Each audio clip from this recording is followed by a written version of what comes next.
Você sabe o que é mais perigoso depois da Páscoa? Não, não é o que você está pensando. Não é o trabalho acumulado, não é a limpeza da casa. Existe algo mais sutil. Existem 7 coisas sobre as quais, por algum motivo, pouco se fala, até mesmo nas igrejas. E uma delas, apenas uma delas, pode anular todo o sacrifício que você fez durante 40 dias. Cristo ressuscitou, meus queridos irmãos e irmãs. Hoje nós teremos uma conversa que para alguns pode parecer desconfortável, mas eu acredito com todo o meu coração que é melhor dizer a verdade com amor do que se calar por delicadeza, porque o silêncio também é uma escolha e às vezes ele não favorece a nossa alma. Todos nós nos alegramos com a Páscoa. Preparamos a casa, a ceia, vamos à igreja, celebramos a ressurreição e isso é maravilhoso. Mas algo me preocupa há muitos anos. A maioria de nós celebra a Páscoa e depois é como se tudo acabasse. Como se a festa fosse apenas uma noite, uma celebração, uma mesa farta e depois a vida volta ao normal. Mas a verdade não é essa. Depois do domingo de Páscoa começa um tempo sagrado, uma semana inteira, que para a fé é como se fosse um único e grande dia de festa. Na tradição de muitas igrejas, as portas que levam ao altar, que simbolizam a entrada no reino dos céus, permanecem abertas durante toda essa semana. Pense no significado disso. As portas que geralmente se fecham estão escancaradas. É como se Deus estivesse nos dizendo: a porta está aberta. Entrem, eu estou esperando por vocês. E é exatamente nesses dias, quando o céu está mais perto da terra, que nós, sem perceber, fazemos coisas que fecham essa porta. Não por maldade, não de propósito, mas simplesmente porque ninguém nunca nos explicou. Uma senhora, uma mulher de fé profunda, me disse uma vez: meu filho, a vida inteira eu pensei que o mais importante depois da Páscoa era terminar de comer o que sobrou da festa e não brigar com meu marido. Mas agora eu vejo. Por anos eu quebrei regras espirituais que eu nem sabia que existiam. Havia tanta dor na voz dela que eu pensei: quantas outras pessoas se sentem assim? Quantos de nós que cremos com sinceridade, que nos esforçamos, estamos, por falta de conhecimento, nos privando da graça que o Senhor derrama em abundância nesses dias? É para vocês, meus queridos, que eu falo hoje. Mas antes de explorarmos essas 7 atitudes, preciso que você entenda uma coisa. Sem isso, todo o resto será apenas uma lista de regras, e regras sem entendimento se tornam um fardo, algo do qual o próprio Jesus nos alertou. A semana da Páscoa não são férias depois da Quaresma, não é uma recompensa por você ter se esforçado por 40 dias, não. É a continuação da Páscoa, é o tempo em que a ressurreição de Cristo deve entrar na sua vida, não como uma memória, mas como uma realidade, como o ar que você respira. Um grande homem de fé escreveu que a semana da Páscoa é uma imagem da vida eterna no reino dos céus. Uma imagem, um pedacinho do paraíso dado a nós aqui na terra, para que nos lembremos do verdadeiro motivo pelo qual vivemos. Agora, guardando isso no coração, vamos conversar sobre o que não se deve fazer nesses dias. A primeira atitude, e isso surpreende a muitos, não se deve fazer prostrações de penitência. Sim, é exatamente isso. Aqueles gestos de se curvar até o chão, que consideramos uma expressão de humildade e arrependimento, são suspensos durante a semana da Páscoa. E isso não é invenção de ninguém, é uma sabedoria antiga da igreja, firmada há séculos, porque, pense comigo, a prostração é um gesto de quem pede perdão, um gesto de lamento, de reconhecimento do nosso peso, do nosso pecado. Nós caímos com o rosto no chão diante de Deus, porque sentimos o fardo da nossa fraqueza. Mas Cristo ressuscitou, Ele venceu a morte, Ele já nos levantou do chão. Fazer prostrações de penitência na semana da Páscoa é como continuar batendo numa porta que já está aberta. A porta está aberta e você continua batendo. Deus já te perdoou, te levantou, te abraçou e você insiste em cair no chão e dizer: eu não sou digno. São João Crisóstomo, em sua famosa homilia de Páscoa, diz que ninguém mais lamente os seus pecados, pois do túmulo resplandeceu o perdão. Você ouviu? O perdão já resplandeceu. Não precisamos implorar por ele novamente. Precisamos aceitá-lo com alegria, com gratidão, com o coração em festa. E isso nos leva diretamente à segunda atitude a ser evitada. Não se deve jejuar. Eu já posso imaginar alguns de vocês franzindo a testa. Como assim não jejuar? O jejum é uma bênção, é um sacrifício agradável a Deus. Sim, é um sacrifício, mas um sacrifício que tem o seu tempo certo. Como diz a Escritura, há tempo para chorar e tempo para rir, tempo para se lamentar e tempo para dançar. A semana da Páscoa é tempo de celebração, é tempo de banquete. Lembre-se da parábola do filho pródigo. Quando ele voltou para casa, o pai não disse: "Sente-se aí, faça jejum e pague por seus pecados." Não, o pai disse: "Tragam a melhor roupa, preparem um novilho mais gordo, vamos festejar e nos alegrar." Quem somos nós nessa parábola? Somos os filhos pródigos. E a Páscoa é o momento em que o pai nos encontra, nos abraça e nos leva para dentro de casa. Jejuar na semana da Páscoa significa se recusar a sentar-se à mesa do pai. Significa dizer a ele: "Não, eu não mereço." E se pararmos para pensar, isso não é humildade. É uma forma sutil de orgulho, porque você está colocando o seu sentimento de não merecimento acima da decisão de Deus de te perdoar. Mas se não podemos jejuar e nem fazer prostrações, os dois principais instrumentos do arrependimento, o que a igreja nos propõe em troca? E aqui chegamos a algo surpreendente, porque a terceira atitude não é sobre algo que não se pode fazer, é sobre como uma boa ação na semana da Páscoa pode se tornar um erro espiritual. E eu sei, como isso sou estranho, mas me dê um minuto para explicar. Trata-se de orar pelos que já partiram, com um espírito de luto. Eu sei o que muitos de vocês estão sentindo agora. Como assim? Não posso rezar por eles? Minha mãe faleceu, meu pai, meu filho. Como posso não me lembrar deles? E o seu coração se aperta, porque o amor por aqueles que se foram é talvez o sentimento mais puro que existe em nós. Eu entendo. Eu também perdi pessoas que amava. Eu sei o que é estar diante de um túmulo e sentir a terra entre vocês. Mas ouça com o coração. Durante a semana da Páscoa, as orações formais de luto, as missas de réquiem são suspensas nas igrejas. E isso não é crueldade nem esquecimento, é teologia, uma teologia profunda, vivida há séculos. Porque a Páscoa é a festa da vitória sobre a morte. Sobre a própria morte, meus irmãos, Cristo desceu à mansão dos mortos e libertou aqueles que o esperavam. Ele quebrou os portões da morte. E nestes dias a igreja celebra porque a morte não existe mais. Não no sentido de que as pessoas não morrem fisicamente, mas no sentido de que a morte deixou de ser o fim.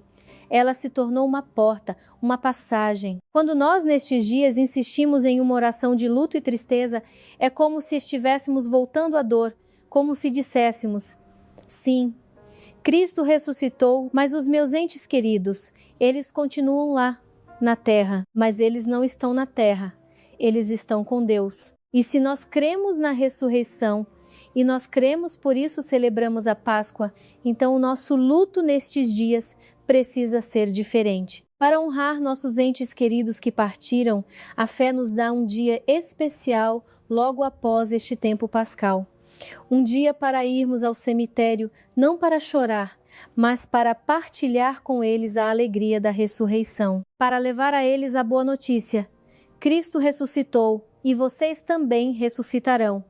É uma experiência completamente diferente, de uma profundidade imensa. Portanto, e digo isso com todo amor, se você tem entes queridos que já partiram, espere alguns dias. Então, a sua oração por eles não será um lamento, mas um presente. Você levará a eles a coisa mais preciosa que você tem, a alegria da Páscoa. Os 3 primeiros pontos, prostrações, jejum e orações de luto, falam sobre a mesma coisa, a tristeza. A igreja, na semana da Páscoa, retira de nossa vida todas as formas de luto. Por quê? A resposta está no quarto ponto.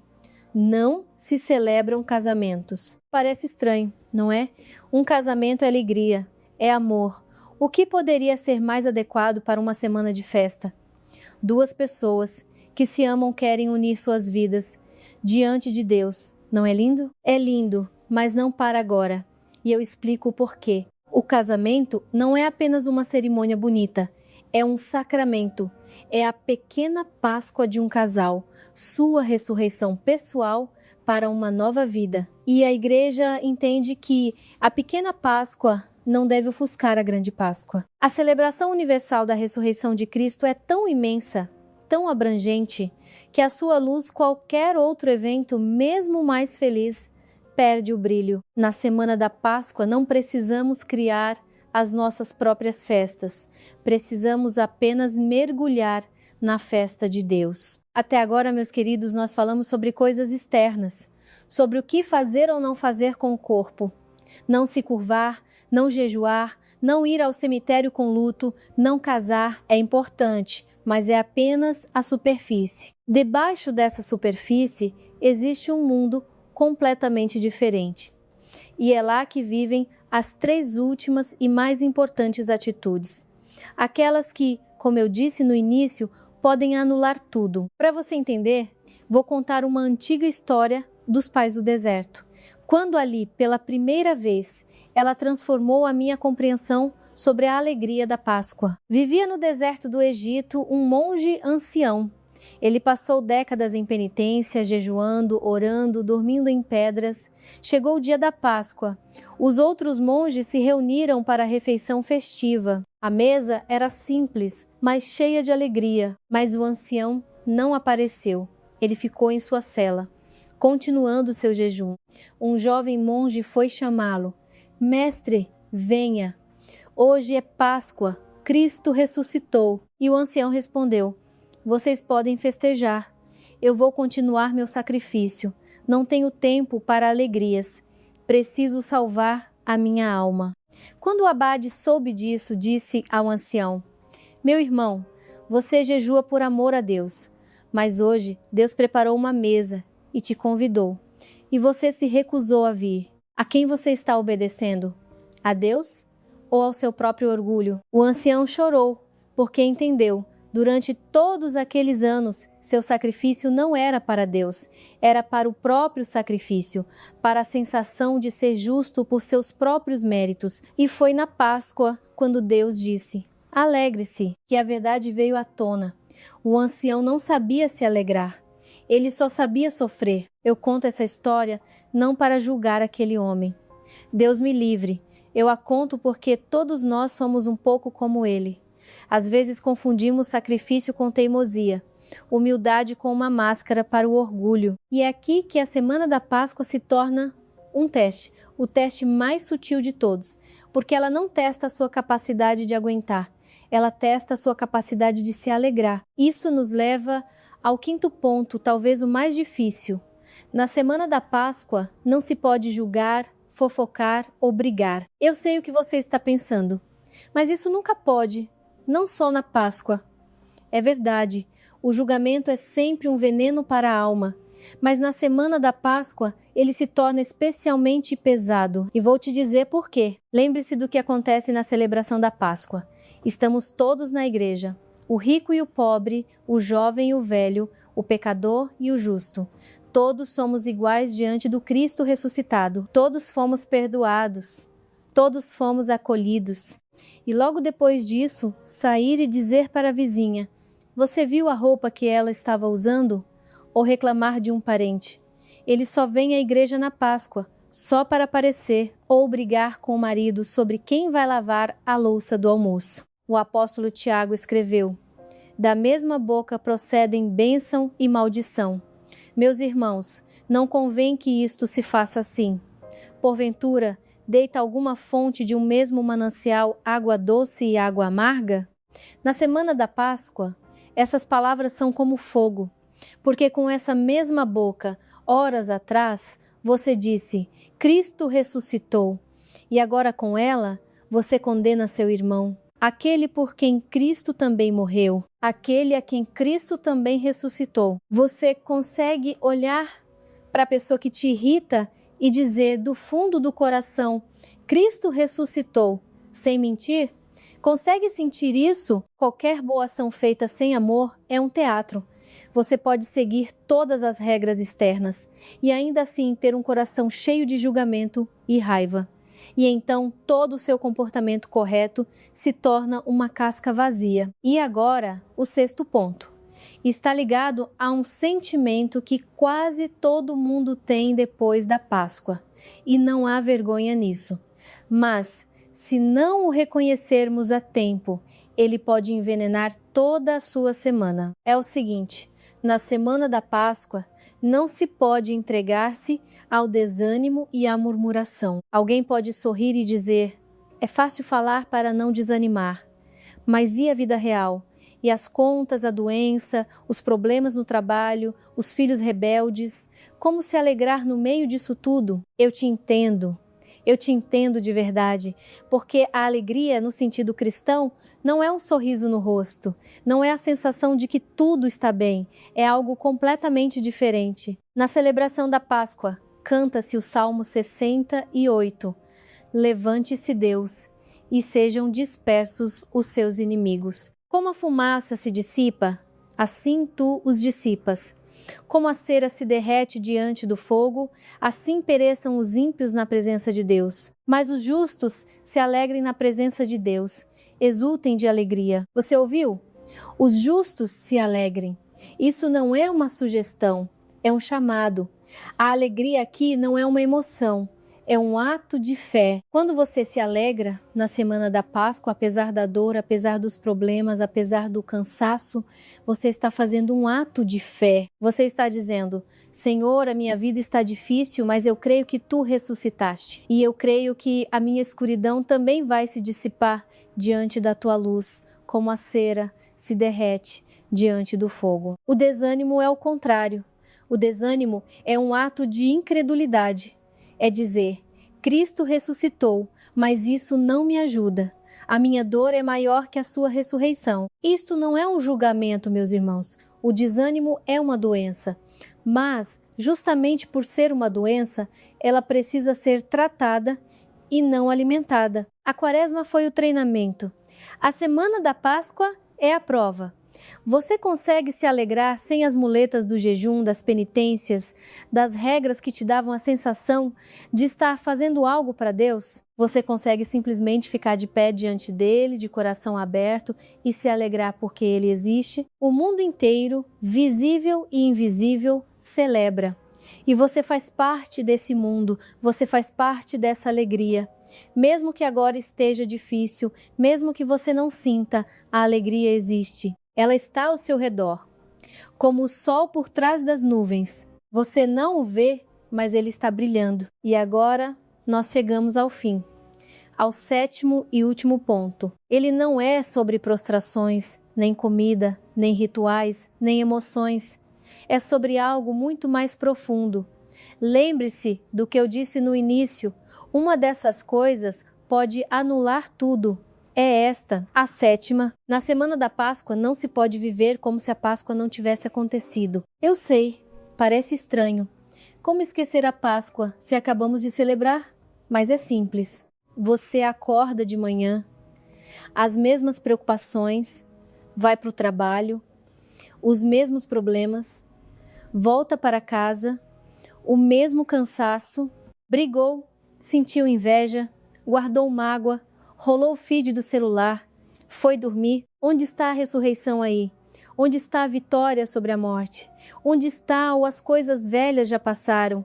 Eis que tudo se fez novo. O apóstolo Paulo escreveu: se Cristo não ressuscitou, é vã a nossa fé, e ainda permaneceis nos vossos pecados. Mas o fato é que Cristo ressuscitou, e portanto a nossa fé não é vã. E nós não estamos mais nos nossos pecados. Nós somos livres. Mas se vivemos como se não fôssemos livres, se depois da Páscoa voltamos para os mesmos medos, as mesmas mágoas, os mesmos hábitos, então qual a diferença entre a nossa fé e a descrença? A Páscoa não é apenas um evento bonito, ela é vida ou morte. Todos os outros 6 pontos nos levam a este. A igreja tira as prostrações para que você fique de pé e olhe Deus nos olhos. Tira o jejum para que você não se esconda atrás do sacrifício. Tira o luto para que você não se esconda atrás da dor. Proíbe o julgamento para que você veja Cristo no seu irmão. Proíbe o desânimo para que você confie em Deus. Tudo isso por uma única razão, para que você finalmente encontre o Cristo ressuscitado de verdade. Não numa imagem, não numa tradição, mas dentro do seu próprio coração. Meus queridos, a fé não é uma lista de não pode. A fé é um imenso e infinito pode. E na semana da Páscoa você pode e deve se alegrar, mesmo que o coração doa, porque a alegria da ressurreição é mais forte que qualquer dor. Você pode e deve perdoar, porque você mesmo acabou de ser perdoado. Você pode e deve ir à igreja, sentir que não há barreiras entre você e Deus. Você pode e deve fazer o bem, ligar para alguém que não vê há muito tempo e simplesmente dizer: Cristo ressuscitou, e que isso não seja uma fórmula, mas uma confissão de fé. E agora, para terminar, eu quero ler para vocês as palavras que São João Crisóstomo escreveu há mais de 1500 anos e que ainda hoje ecoam em nossos corações na noite de Páscoa.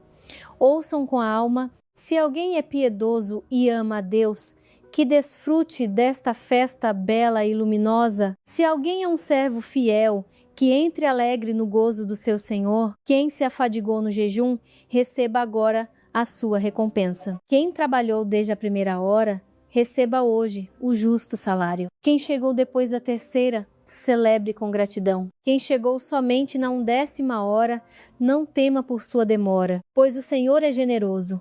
Acolhe o último como o primeiro. A mesa está farta, desfrutai todos.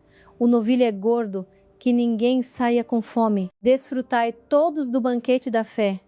Recebei todos a riqueza da bondade, que ninguém lamente a sua pobreza, pois o reino de todos se manifestou. Que ninguém chore por seus pecados, pois o perdão jorrou do túmulo. Que ninguém tema a morte, pois a morte do Salvador nos libertou. Meus irmãos e minhas irmãs, é por isso que nos esforçamos. A resposta para a pergunta do início é: não, um erro não pode anular seu sacrifício. Não, se o seu coração responder a estas palavras. Porque Deus é generoso. Ele acolhe o último como o primeiro. Ele não conta os seus erros. Ele conta os seus passos em direção a Ele. Sim, nós erramos, nós julgamos, desanimamos, brigamos, somos humanos, somos fracos, mas a Páscoa é exatamente para os fracos, não para os santos. É para nós, para aqueles que caem e se levantam, para aqueles que chegam na 11ª hora. E agora eu gostaria de fazer uma oração com você, com minhas palavras, como um filho que fala com o Pai. Senhor Jesus Cristo, Filho de Deus, Tu ressuscitaste e nós cremos nisso. Mas, Senhor, ajuda a nossa falta de fé. Ajuda-nos a não apenas saber da Tua ressurreição, mas a viver nela. Dá-nos alegria que ninguém pode nos tirar. Dá-nos um coração que sabe perdoar.